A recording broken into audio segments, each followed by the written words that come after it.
Confucius once said, "Signs and symbols rule the world, not words or laws." The New World Order Secret Society Network has their own secret language, which is hidden in plain sight. Unlike our left-brained alphabetical languages, like English, Spanish, or French, the Brotherhood language is right-brained and pictographic, like Egyptian hieroglyphs or other ancient writing. It's composed entirely of symbols. The esoteric meanings of these symbols are taught incrementally as secret society initiates climb the ranks, all the while displaying broad, benevolent, and usually false meanings to the uninitiated. Jordan Maxwell said, "Symbols are very important. If you don't think so, put a swastika on your arm, walk into a synagogue, and see the kind of response you get. Symbols elicit and bring out emotional responses in people. Even more importantly, symbols have their own spiritual presence. They tell you things." Michael Tsarian said, "Some of the techniques that they use in this psychic dictatorship are words, symbols, colors, rhythms, light, movement, and mudras, which mean hand positions, gestures, which have been used for eons as means of spiritualization, used by cults, infused with mysticism, are now being used on us for quite an opposite agenda, to drag us down into the pits of our own miasma, our own hells." Jack Benjamin said, "The use of symbols to convey meaning to the initiated and to conceal it from the uninitiated is as old as civilization. A clear understanding of the symbolic way of thinking is necessary if you are to unveil and comprehend the esoteric meaning of the symbols of ancient and modern times." And David Icke wrote, "The Illuminati use what I call reverse symbolism. They place their symbols all around us, but present them with the reverse of their true meaning. For example, the dove symbolizes peace to most people, but to the Illuminati bloodlines it represents their goddess, Queen Semiramis, Isis. The lighted torch means freedom and liberty to the population, but to the Illuminati it is the very symbol of their agenda and control."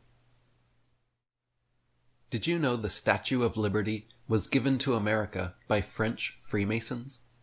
There is another statue just like it in France, on an island in the Seine. The character propagated as Lady Liberty, supposedly derived from the Roman goddess Libertas, is simply a patriotic pseudonym for the public. Lady Liberty has been known throughout history as Isis of Egypt, Semiramis or Ishtar of Babylon, Athena of Greece, Astarte of Syria, Cybele of Rome, Ashtoreth of Israel, and Diana of Ephesus.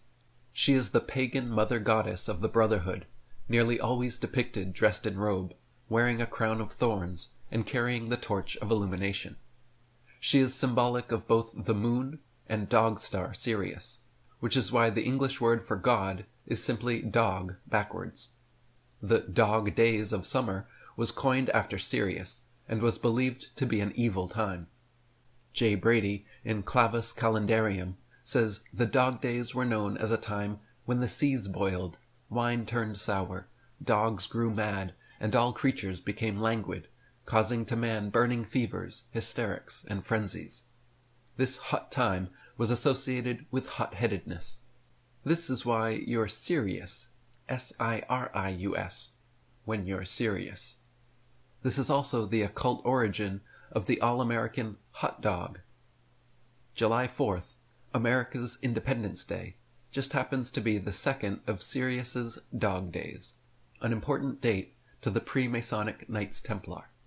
Graham Hancock and Robert Bauval wrote, "It is the date of the Templars' massive defeat by Muslim armies in the Holy Land at the Horns of Hattin on the 4th of July, 1187, which was followed by the loss of Jerusalem to Christendom.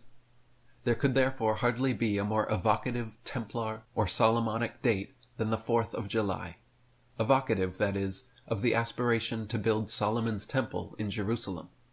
The reader will also be aware, of course, that the 4th of July is Independence Day in the U.S., commemorating the signature of the Declaration of Independence, and converting the date forever into a powerful talisman that spells out independence and freedom for the New World, and now, by and large, for a New World Order." The symbol for the U.S. dollar bill is an I and an S, or sometimes two I's. But the S and the I have nothing to do with dollars, and everything to do with Isis, I-S-I-S. The Egyptian goddess of the moon and Sirius was Isis, and this is the most common name for her used by the Brotherhood. So the dollar sign is actually an occult talisman to this Illuminati goddess. This is why both the Statue of Liberty, Isis, and her dollars are both the same color, green. The ancient roots of the word moon were mon and min, which is why we have money made at the mint. The very idea of money and symbolic currency comes from ancient secret societies. Michael Tsarion said, "Silver was connected with the moon, and therefore with the goddesses of the moon, the most famous of which was and is Isis. So her name became the symbol of money. We find this today in the cleverly camouflaged motif of the dollar sign, which is nothing more than the sigil for the name of ISIS, but fused together in an ingenious manner." In 1933, 33rd degree Freemason Franklin D. Roosevelt added the Great Seal to the U.S. dollar, transforming it into an occult talisman. The same year, he signed a gold confiscation order and took the U.S. off the gold standard. At a press conference on March 8, 1933, he joked, "As long as nobody asks me whether we are off the gold standard, that's all right, because nobody knows what the gold standard really is." David Icke wrote, "The 33rd degree Freemason and Black Nobility President, Franklin Delano Roosevelt, had this symbol printed on the dollar bill from 1933. It was a symbol of secret societies in Europe long before anyone heard of the United States, and it is awash with Freemasonic and secret society symbolism going back to the ancient world. Notice the symbology and numerology used on the dollar bill. The most obvious symbol is the Illuminati pyramid, with the hovering, all-seeing eye in the capstone. Opposite this is the All-American Eagle, with a downturned U.S. flag affront its chest. These and many other symbols on the dollar come from the ancient stellar, solar, and lunar cults." Michael Tsarion wrote, "The pyramid is for the stellar cult, as are the various stars that appear on the bill. The golden eagle is for the solar cult. The eagle is the symbol of America because it signifies the constellation in Scorpio called Achaea. Scorpio is the sign of power, money, and wealth, as well as secret knowledge. The U.S. elections are held right in the middle of Scorpio, and the birthday of America is in the Scorpionic decanate of Cancer. The color green also relates to the solar cult. The number 13, which appears frequently on the dollar bill, stands for the lunar cult. There are 13 months in the lunar year. America originally had 13 states. London is made up of 28 boroughs, this being the number of lunar mansions. 13 is also a stellar cult numeral, much used by the Israelites and other Semitic tribes and nations. Then there are the watermarks, or moon letters, for the lunar cults. The double-headed eagle symbol, which came from Babylon and survived through the Scottish Rite of Freemasonry, has been today adopted by America, Mexico, Israel, Germany, France, Chile, Italy, Honduras, and many others." David Icke wrote, "The eagle is a widely used Brotherhood symbol, and it can be found on the coats of arms of many countries, including Egypt, Libya, and Iraq. It was a major symbol for Germany, and it appears in the designs of pulpits and lecterns used by the Christian Church. Seals like the one used on the Great Seal of the United States can be traced back to at least 4000 BC in Egypt, Babylon, Assyria, and India. The word money comes from the lunar cults. Early words for the moon were mon and min, giving us mani, printed at a mint. We have a worldwide monarchy that controls the world's money supply. We have finance ministers, prime ministers, and their ministries being controlled by occult elites and societies. Monks perform monthly ceremonies in monasteries. It is interesting to note that the plant mint is green, our money, printed at the mint, is green, and the Isis moon goddess Statue of Liberty is also green. Someone who is ignorant is green, Moon lovers are lunatics. From the French, they are monsters. You can see how the elite esoterically worship the moon, continuing the lunar cult, while exoterically condemning and marginalizing it.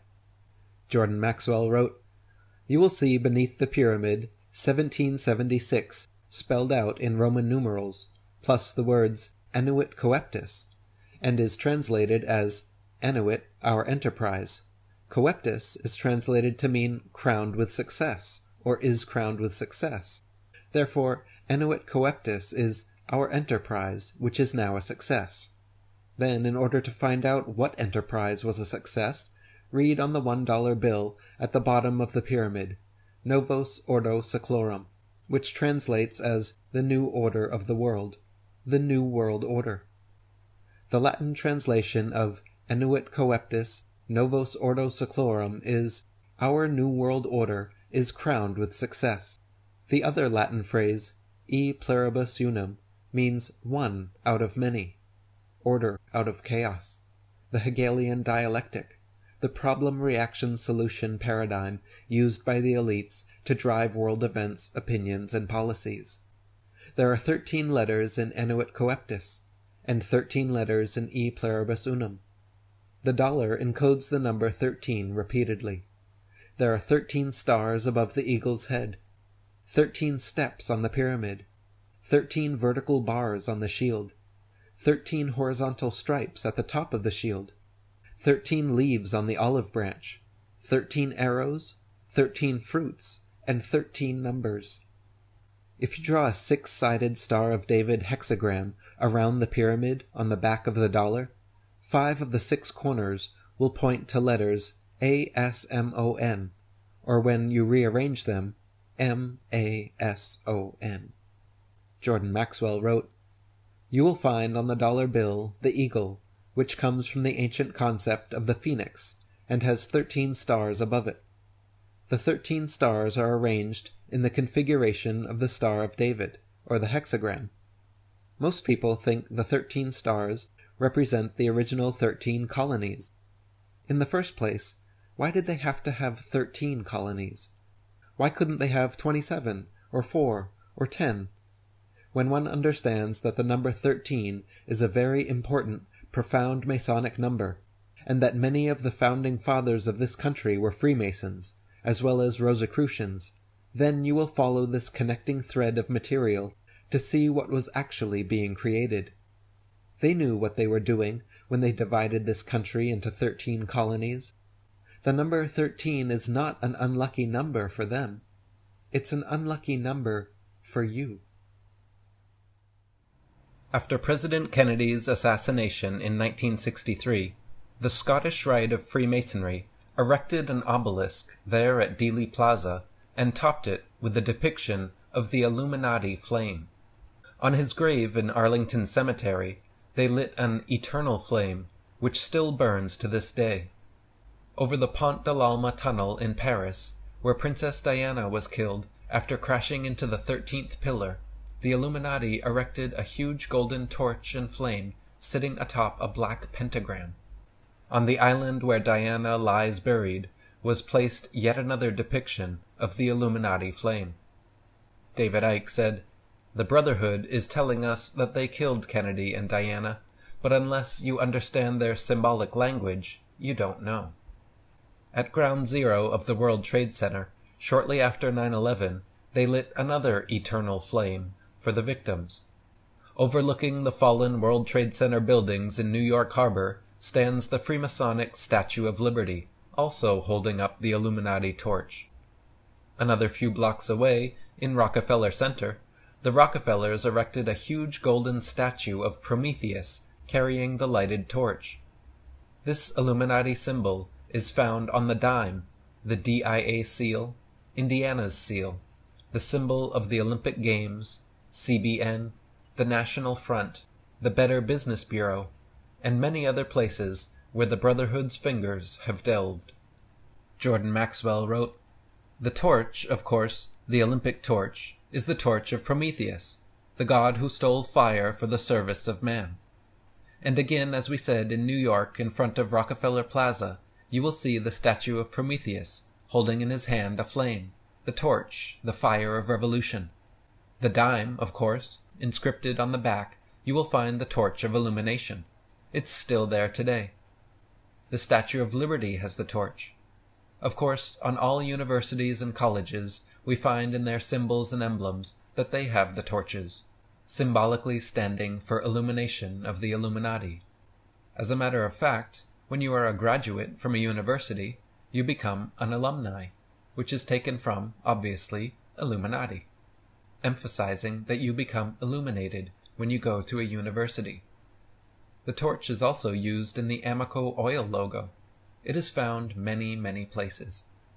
David Icke wrote, "Their most used symbols are the lighted torch, the symbol of knowledge, and the sun. When an initiate reaches a certain level in the pyramid, they are said to be illuminated." More symbolism of the lighted torch. One of the recurring stories in the ancient world is of a hero figure who takes fire, knowledge, from the gods and gives it to the people, the chosen few people, that is. At the Rockefeller Center in New York today is a gold statue of Prometheus, gold, the solar metal of the gods, and he is holding the light, the fire, in line with the legend. To the Rockefellers, this is not just a statue. It is a symbol of the whole scam they are involved in. Following the Illuminati torch symbol begins to unravel a larger mystery. The Brotherhood goddess Isis Semiramis holds the torch of enlightenment in the Statue of Liberty, as well as the Columbia Pictures and Columbia Records logo. Columbia University's symbol is also the torch and flame. CBS, Columbia Broadcasting System's logo, is the all-seeing eye of the Illuminati. The capital of the United States is Washington, D.C., which stands for District of Columbia. America was discovered by a man named Columbus. The fraternal order Knights of Columbus have been exposed aiding the drug trade in Colombia, the country. Columbia is the NASA space shuttle that blew up. Columbine is the high school that suffered the mass shootings. What is going on here? Jordan Maxwell wrote, "It goes back to a group of Freemasons that came to this country before the founding of our Constitution, who were called the Columbians, known as the Columbian faction. They founded what we know as Columbia University. Out of that has come Columbia Space Shuttle, Columbia Pictures, and Columbia Broadcasting, CBS, with the all-seeing eye on the pyramid as their symbol. As a matter of fact, our government, our so-called government, is not even a part of our country. It is an area called the District of Columbia. It is a separate district, not part of America at all. The simple truth behind that fact is that there was a section of the geography in this country that was set aside by a very powerful group of Freemasons called the Columbian faction, working behind the scenes during the founding of this country. The fourth and highest degree emblem in the Knights of Columbus depicts a dive-bombing white dove. The French word for dove is colombe. Sacrificial doves representing virgins were known in Masonic circles as the colombe. Many of the British royal crowns and scepters are topped with the white dove. This is the same royalty that gave us the pseudonym Christopher Columbus as the man who discovered America. David Icke wrote, "The Statue of Liberty is the symbolic image of the goddess worshipped by the Illuminati bloodlines since they were based in Babylon and before. She goes under many names, including Queen Semiramis, the branch-bearer, who was symbolized as a dove. When the Illuminati bloodlines moved their headquarters to Rome, the goddess was worshipped as Venus Columba, or Venus the Dove. The French word for dove is still colombe. This is why a man who signed his name Colon is known to official history as Columbus. He was bearing the branch of the dove into the Americas in 1492, and was given this symbolic name relating to the Illuminati goddess. The symbols of the three main political parties in the United Kingdom, which serve the structure headed by the Queen, are the lighted torch, Conservatives, the red rose, Labour, and the dove, Liberal Democrats. At the time of writing, their three leaders are Tony Blair, Bilderberg Group, William Hague, Bilderberg Group, and Paddy Ashdown, Bilderberg Group. Just a coincidence. Nothing to worry about. During the 1790s, French Freemason Pierre L'Enfant designed the street plan and architectural layout of Washington, D.C. to include many occult talismans.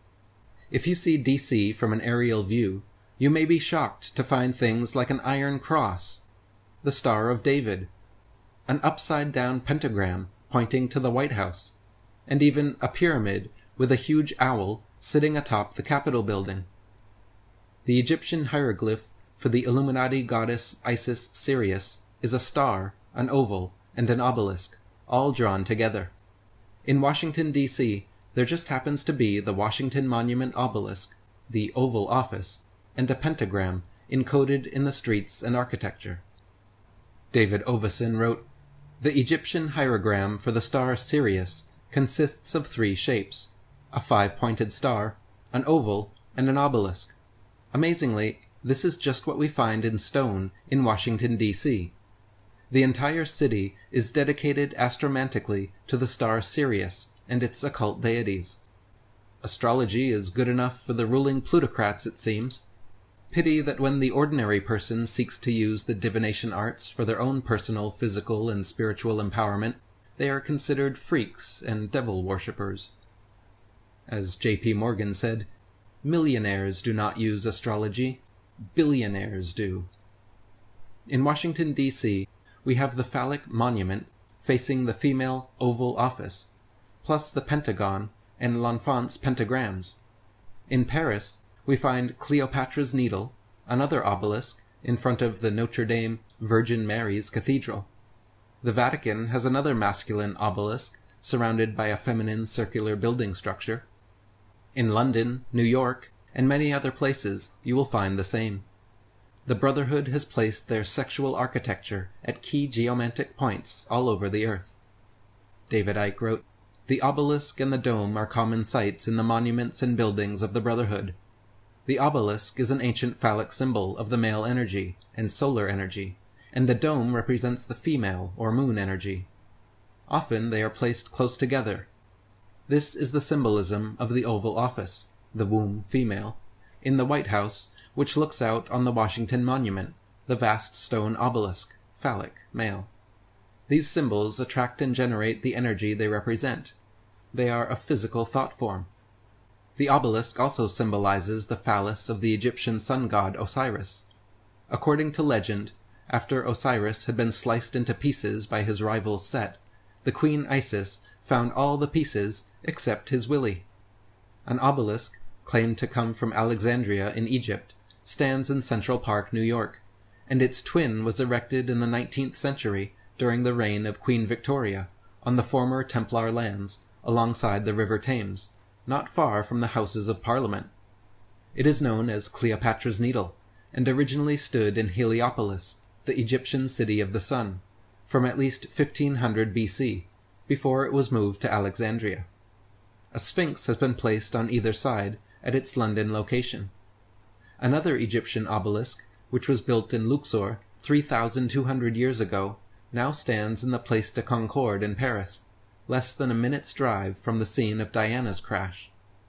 On the other side of the crash scene is the Eiffel Tower, another gigantic obelisk in disguise.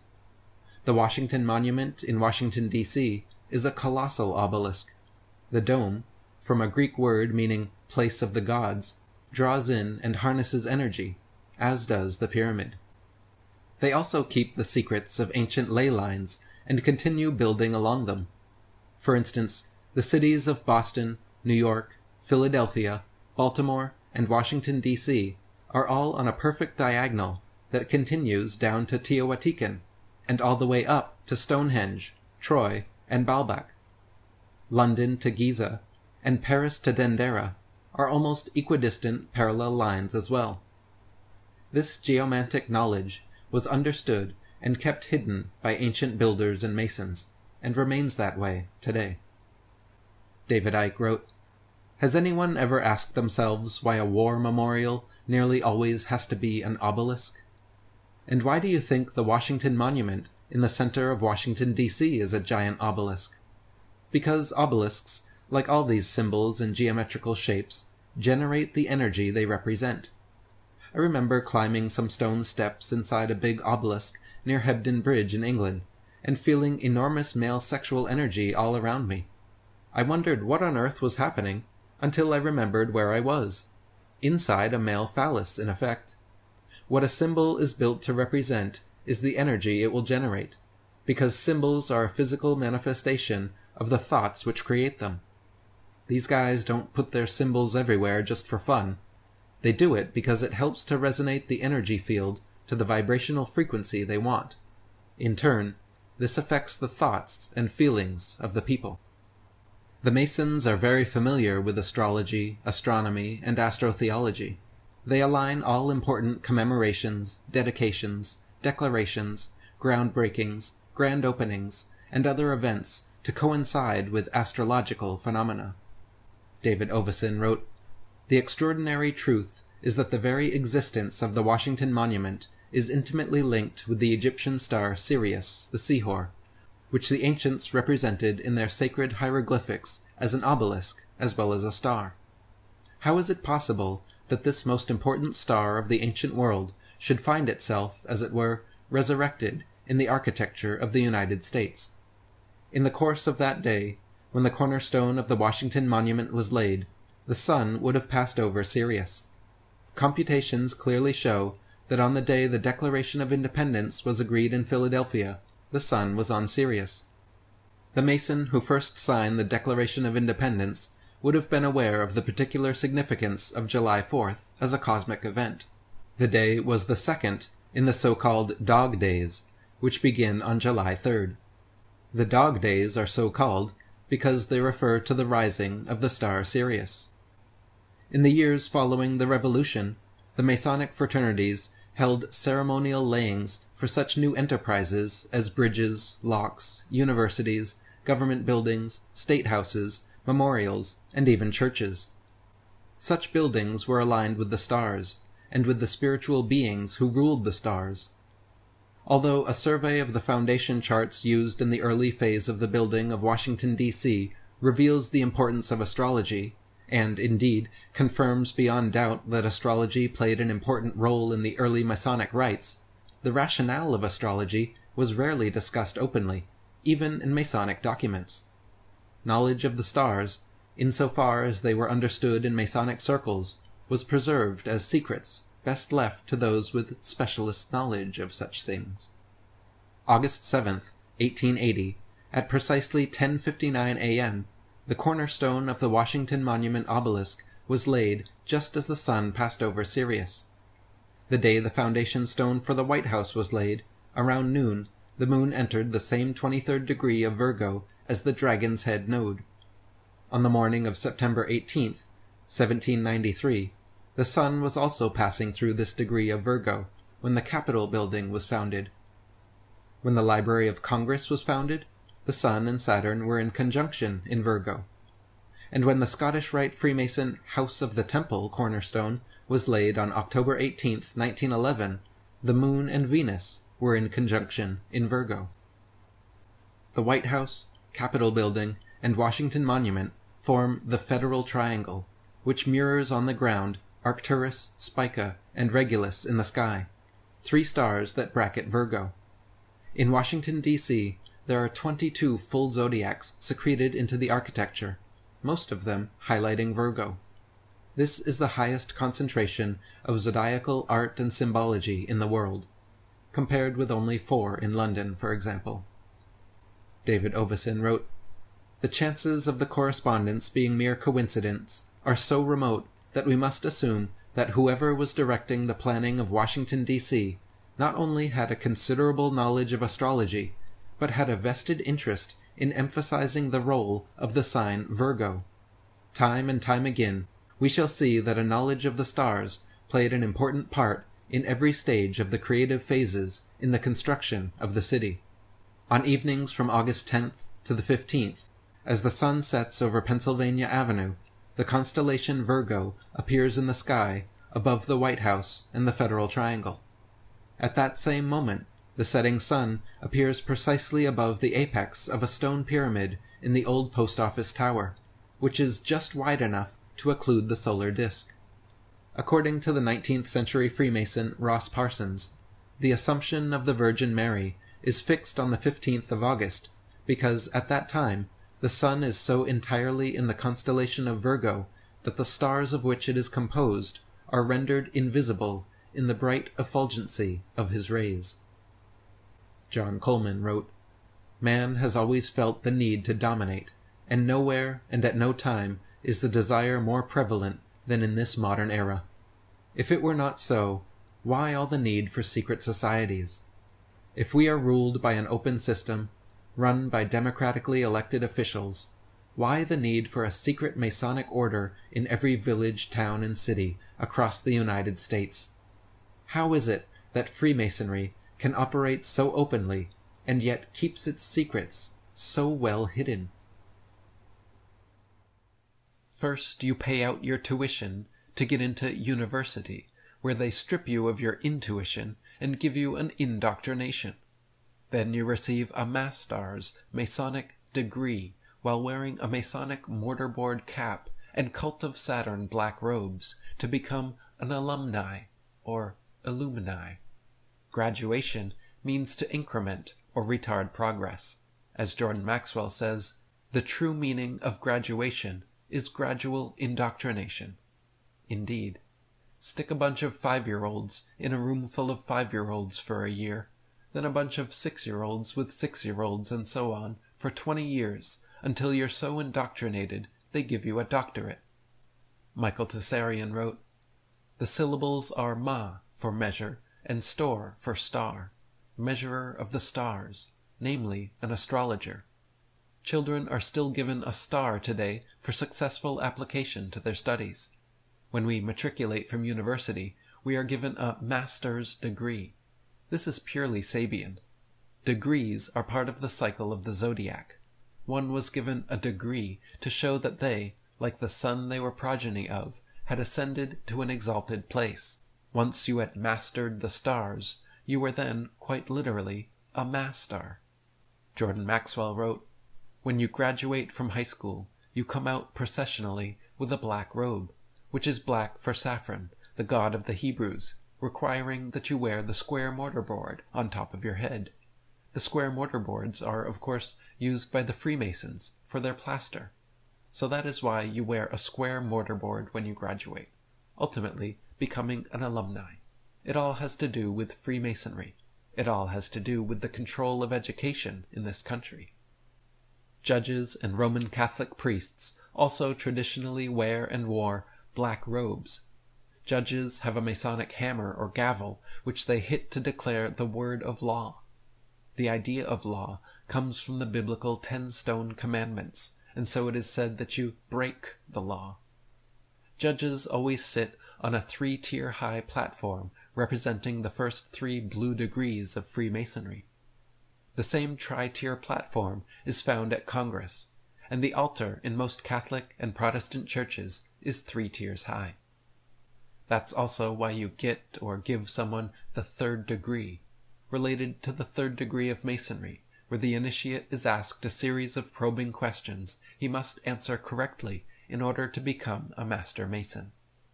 There is usually a gate around church altars, just as there are gates with swinging doors in every courtroom. The congregations at church all stand up to recognize the priest, just as all rise when the judge walks in.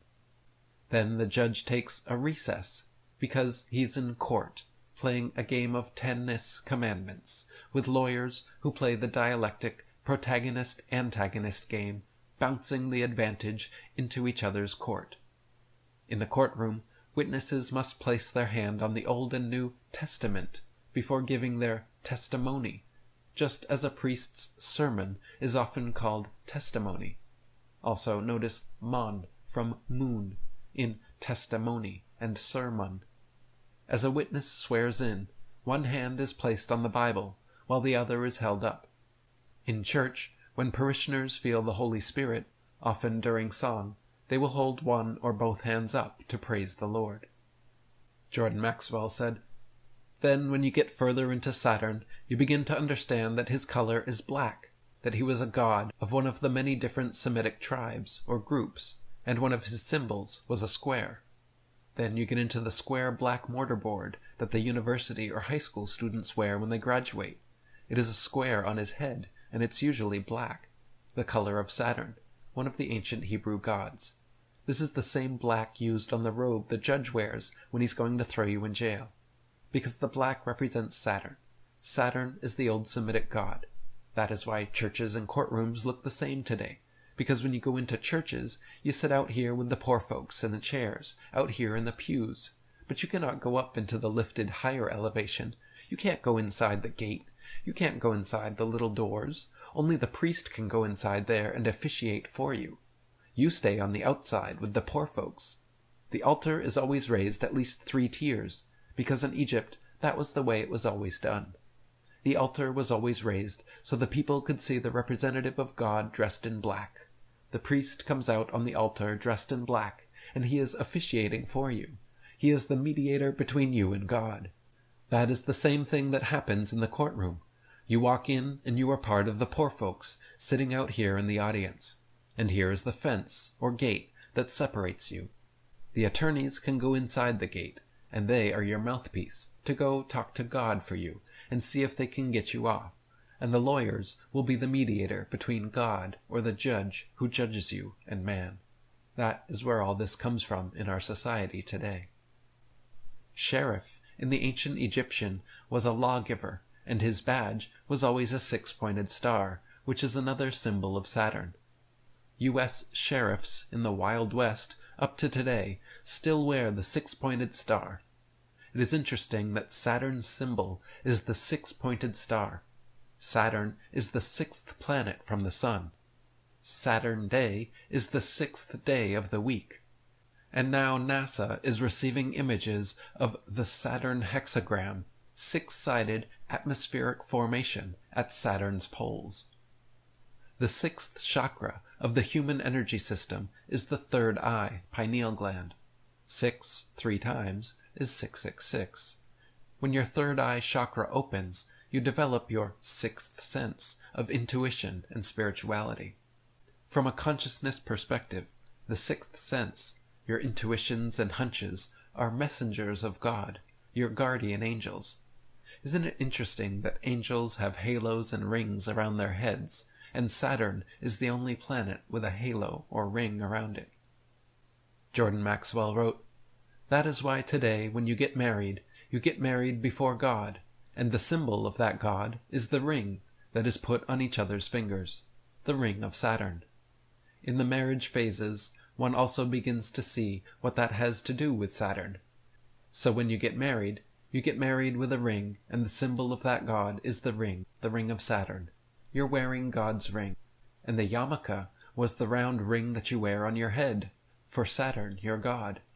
Even in the Middle Ages, in the temples, Catholic monks would shave their heads in a round circle, and the Hebrews, instead of doing that, would wear the yarmulke. But it all had to do with the round rings of Saturn." Michael Tessarian wrote, "The ancient name of Saturn was, as mentioned, El. It is the reason why those that were chosen by El were called elites. In fact, the words elect, elder, elevated, Elohim, temple, circle, gospel, apostle, disciple, evangelists, etc., all derived from the cult of El.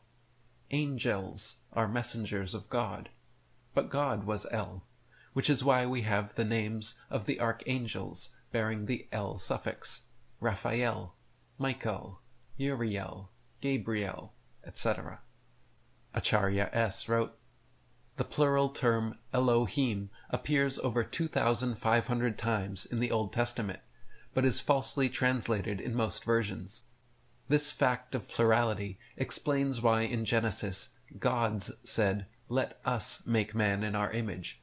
As stated, Elohim refers to both gods and goddesses, and its singular form El served as a prefix or suffix to the names of gods, people, and places, whence Emmanuel, Gabriel, Bethel, etc. Even Satan was one of the Elohim. The gods of Elohim are angels, the messengers of God. When witches cast a spell, they put the hex, 6, on someone. And when chefs deep fry something, they deep six it.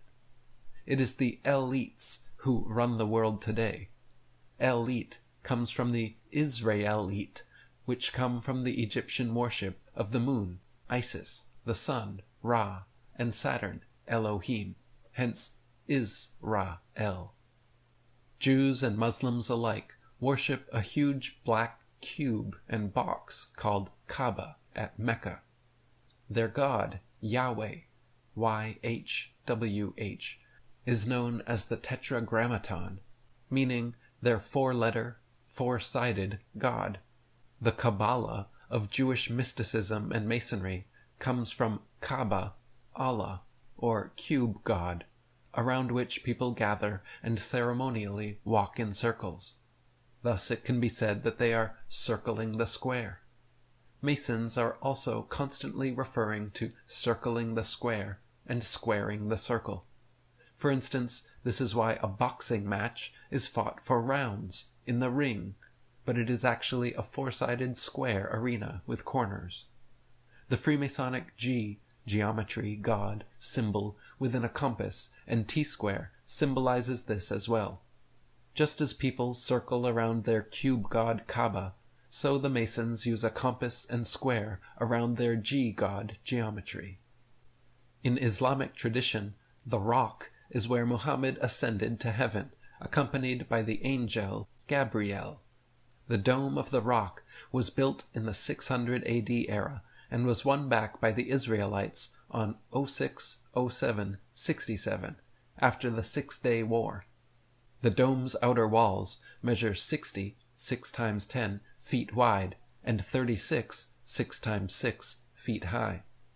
The Knights Templar claimed the Dome of the Rock was the site of the Temple of Solomon, and set up their Templum Domini adjacent to it during the 12th century. Fritz Springmeier wrote, "Saturn is an important key to understanding the long heritage this conspiracy has back to antiquity. The city of Rome was originally known as Saturnia, or City of Saturn. The Roman Catholic Church retains much of the Saturn worship in its ritual. Saturn also relates to Lucifer. In various occult dictionaries, Saturn is associated with evil. Saturn was important to the religion of Mithra and also the Druids. Black is both Saturn's color and Satan's color. The Black Holy Bible tells us Satan is 666. Saturn is the sixth planet. Its symbol is a six-pointed star. It supposedly has hexagon weather formations, and Saturn Day, the sixth day, is Ozzy Osbourne's Black Sabbath. Something suspicious surrounds Saturn, and it's certainly not just its rings."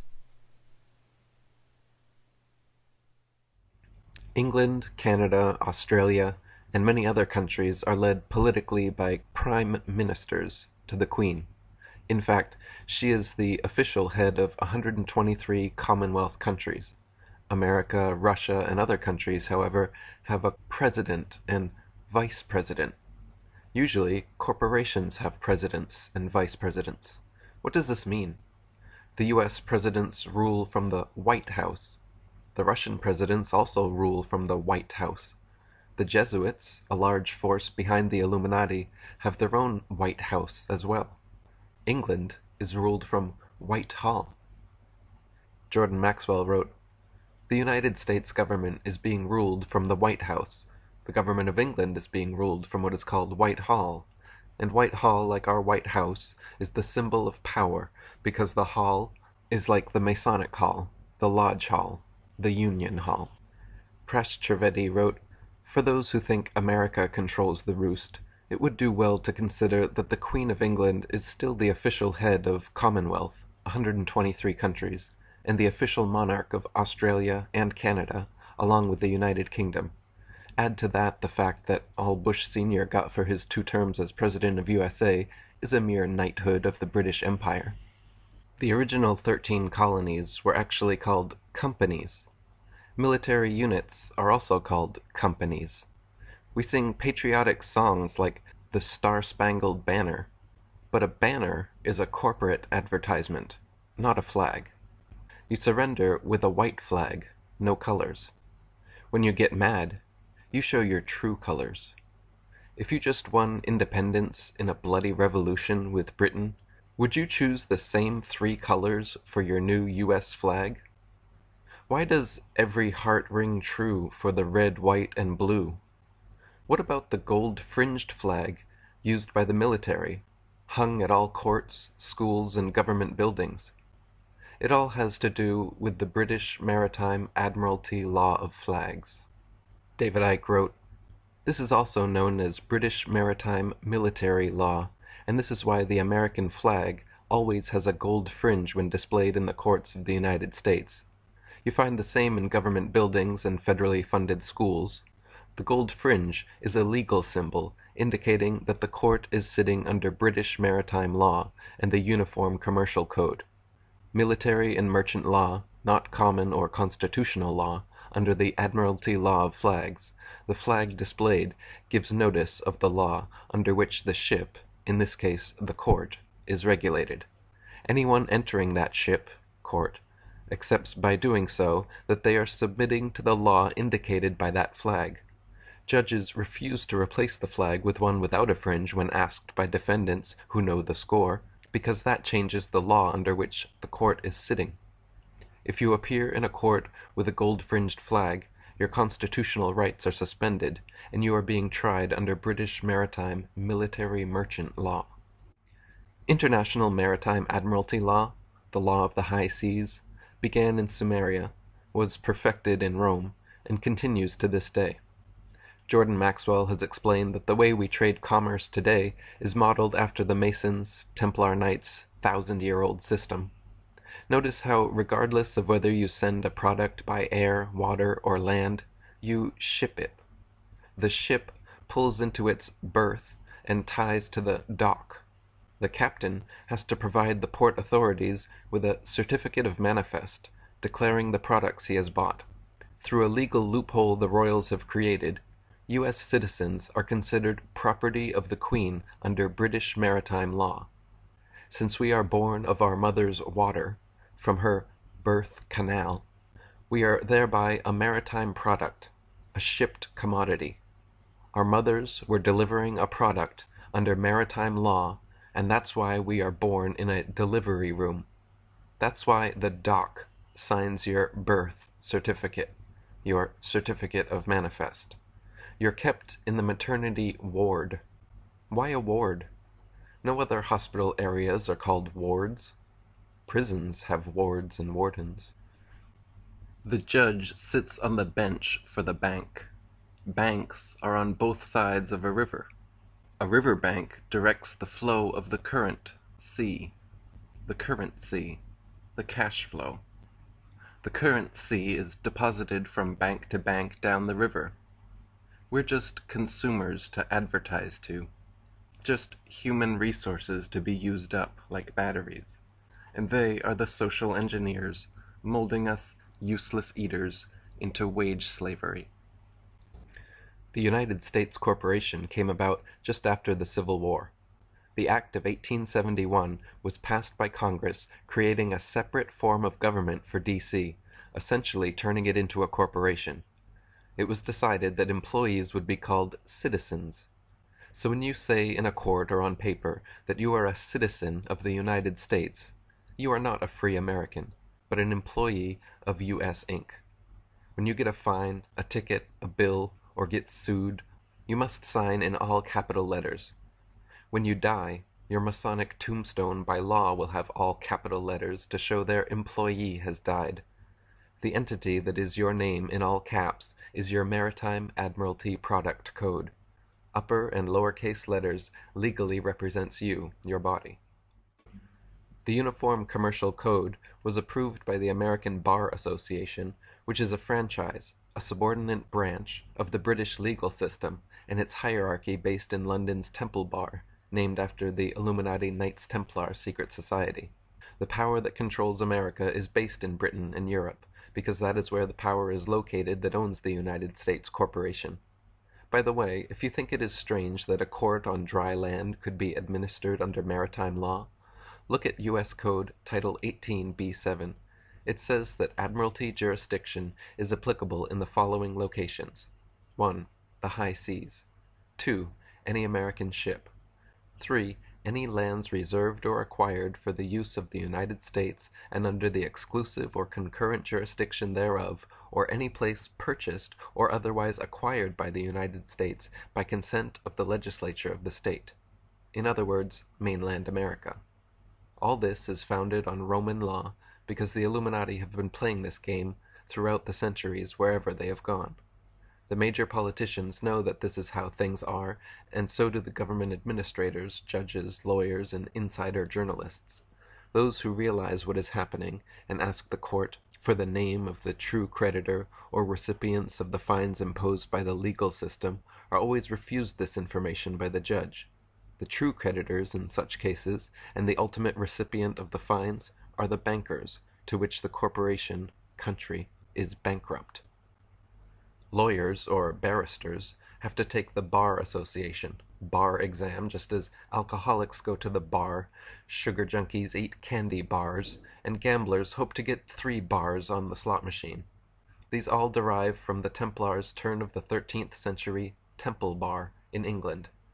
Originally, the Temple Bar was literally just a bar, or chain, between 2 posts next to the Temple Law Courts. This soon became a huge stone gate, and there were eventually 8 of these gates built so the elites could restrict and control trade within the city of London. They were taken down during the 19th century, but then each stone was numbered and kept in storage until 2004, when they just rebuilt the Temple Bar in London. David Icke wrote, "The United States Corporation was created behind the screen of a federal government, when, after the manufactured victory in the American War of Independence, the British colonies exchanged overt dictatorship from London with the far more effective covert dictatorship that has been in place ever since. In effect, the Virginia Company, the corporation headed by the British Crown that controlled the former colonies, simply changed its name to the United States and other related pseudonyms. These include the U.S., USA, United States of America, Washington, D.C., District of Columbia, Federal Government, and Feds. The United States Corporation is based in the District of Columbia, and the current president of the corporation is a man called George W. Bush. He is not the president of the people, or the country as they are led to believe. That's just the smokescreen. This means that Bush launched a war on terrorism on behalf of a private corporation, to further the goals of that corporation. It had nothing to do with America or Americans, because these are very different legal entities. It is the United States Corporation that owns the United States military and everything else that comes under the term federal. This includes the Federal Reserve, the central bank of the United States, which is, in reality, a private bank owned by controlling stockholders and controllers of the U.S. corporation that are not even American. This is the bank from which the United States Corporation borrows money.